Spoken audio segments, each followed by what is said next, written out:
Según los autores del libro Manual de Psicopatología y Trastornos Psicológicos, los síntomas somáticos sin explicación médica son conocidos en el ámbito de la salud mental como trastornos somatomorfos. Uno de los trastornos somatomorfos es el trastorno facticio, que se caracteriza por la presencia de signos y síntomas físicos o psicológicos que son fingidos o producidos de manera intencionada. Esto con el fin de asumir el rol de enfermo. Estos pacientes pueden inventar, falsificar, autoinfligirse, exagerar los síntomas o incluso una combinación de todos los anteriores. Existen dos tipos de trastornos facticios. De acuerdo con Morrison, el término facticio implica algo que es artificial. Esto significa que es un trastorno que parece ser una enfermedad verdadera, pero en realidad no lo es. Los pacientes con un trastorno facticio aplicado hacia uno mismo pueden mostrar síntomas dramáticos con mentiras francas sobre la enfermedad y su gravedad. También puede presentar signos físicos e incluso síntomas psicológicos como sería la ansiedad, la depresión, ideas delirantes, ideas suicidas, alucinaciones, comportamientos desorganizados, entre otros. Estos síntomas mentales inventados pueden incluso ser muchísimo más difícil de detectar que los síntomas físicos. Los pacientes pueden modificar sus pruebas, sus historiales clínicos e incluso se pueden someter a procedimientos muy dolorosos y muy peligrosos para seguir interpretando este papel de paciente. Cuando se les da el tratamiento ideal para su enfermedad, sus síntomas no remiten y se pueden transformar en complicaciones al igual. El trastorno facticio aplicado a otro es muy similar al trastorno facticio aplicado a uno mismo, sin embargo, pues cambia el criterio de a quién se está adjudicando la enfermedad. De acuerdo con Morrison, el trastorno facticio aplicado a otros son las personas que adjudican los síntomas de una enfermedad a otra persona, generalmente a un niño, con el propósito de obtener atención. Sin embargo, también se ha visto que se han adjudicado síntomas a ancianos. Este trastorno ha existido solamente durante unos cuantos años y se conoce con las siglas TFAO.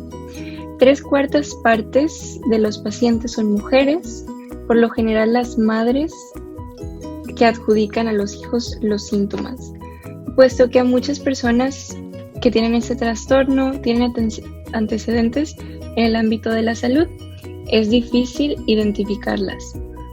Estas personas suelen limitarse a referir signos y síntomas de enfermedades, convulsiones o apnea. Sin embargo, también para llegar a este propósito de que se vea real, que la persona tenga esta enfermedad, pueden inducir los síntomas mediante sofocación o envenenamiento y tristemente es común, es alrededor del 10% que las personas a las que se les adjudica tienen probabilidad de fallecer. Esta enfermedad, este trastorno, la TFAO, es rara, con una incidencia anual de tan solo 0.4 a 2 casos por cada 100,000 habitantes en Estados Unidos. Se reporta que más o menos 600 casos nuevos hay cada año. Y las víctimas son por iguales hombres y mujeres. Si bien casi todas tienen menos de 5 años, algunas son mayores y cuando son mayores hay como una complicidad entre la persona a la que se le adjudica el síntoma y la persona con el trastorno.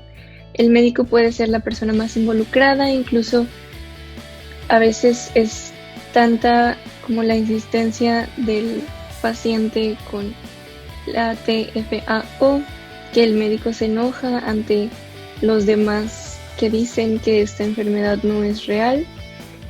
Y también tristemente, en un censo más del 70% de las víctimas de las personas con TFAO sufrió alguna desfiguración o discapacidad permanente. Y es muy importante recalcar que este comportamiento existe aun cuando no haya evidencia de un beneficio como alguna ganancia financiera o alguna recompensa, venganza o evasión de la responsabilidad legal. Y la víctima recibe un código Z que evidencia el abuso.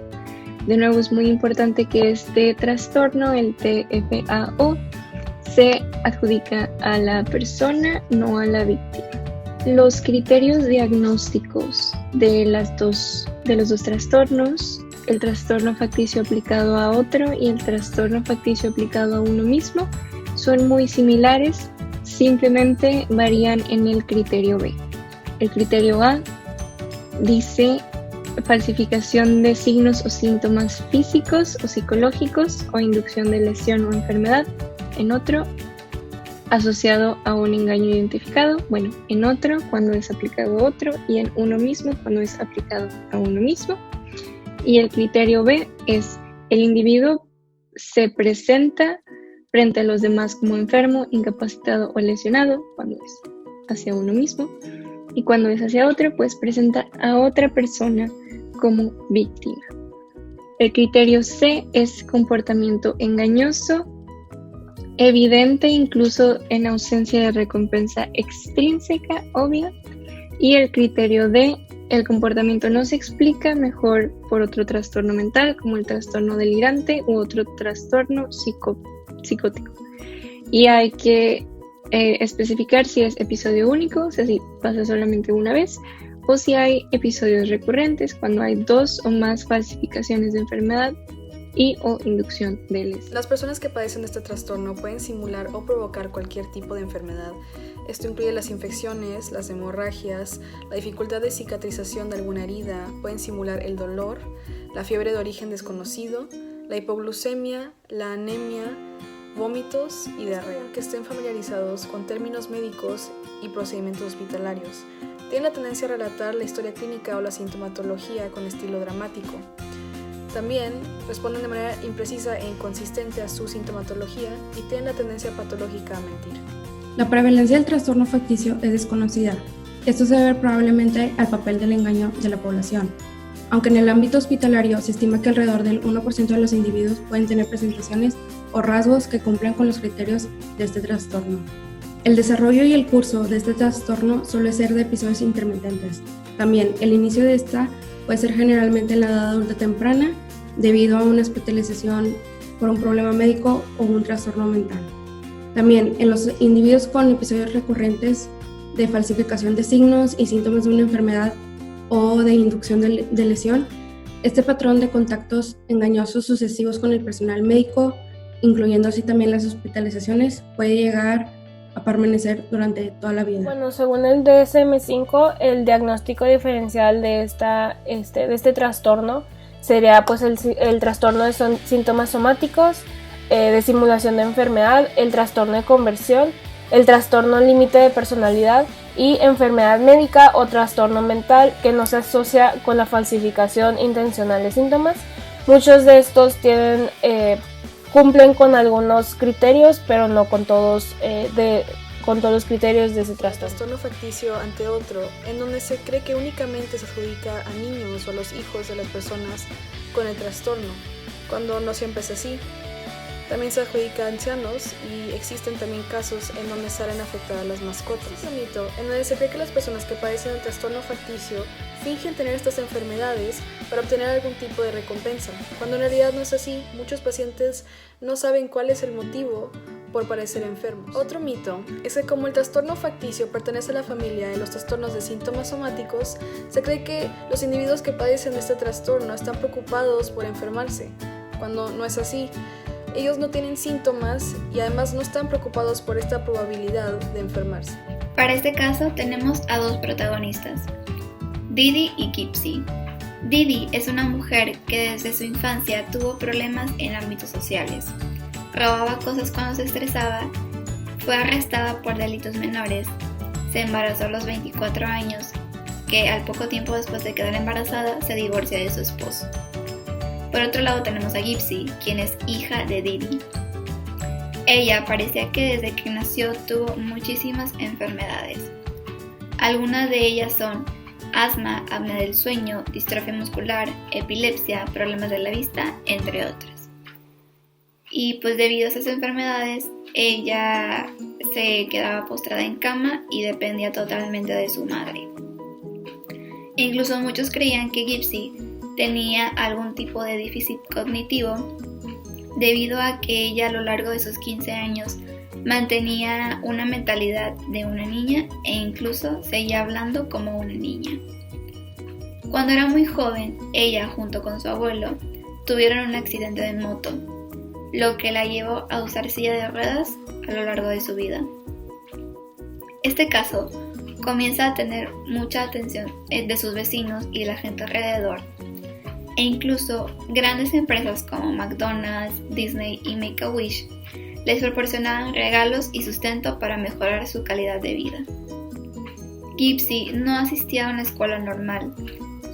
Didi la educaba en casa, por lo que ambas pasaban mucho tiempo juntas, pero también pasaban demasiado tiempo juntas por los hospitales debido a sus enfermedades. Ambas reciben un sustento por parte del gobierno y de su ex esposo para poder vivir y pagar todos los tratamientos de la niña. Con el paso del tiempo, la niña se pone cada vez peor, lo que la lleva a que consuma más medicamentos y se realicen muchas cirugías. Este caso comienza a sonar en la policía debido a unas publicaciones en el Facebook de Didi, en donde algunos de sus comentarios decían que tanto a Didi como a Gypsy las estaban amenazando. Los vecinos se alarman y llaman a la policía, y cuando la policía entra a su casa se dan cuenta que Didi estaba muerta. También al inspeccionar toda la casa se dan cuenta que Didi fue apuñalada en varias ocasiones y que Gypsy no se encontraba en casa. Se hace una investigación y una de las vecinas le dice a la policía que Gypsy se había escapado con un chico que conoció en Facebook y que se habían salido de sus casas para poder estar juntos.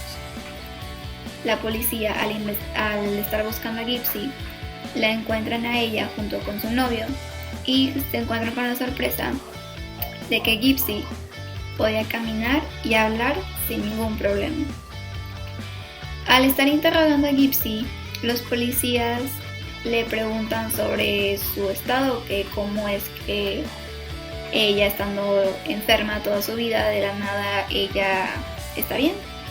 Y es cuando Gypsy decide contar toda la verdad.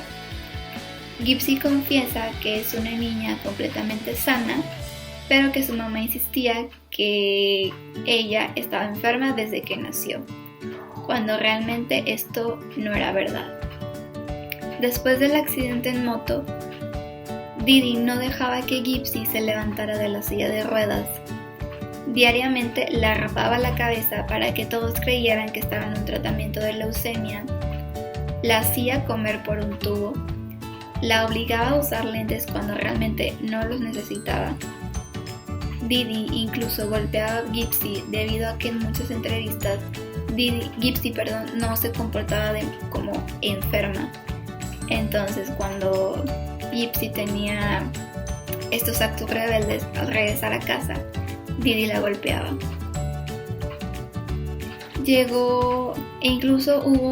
Al estar haciendo esta investigación, la policía se dio cuenta que realmente Gypsy no tiene 15 años, sino que ella tiene 19.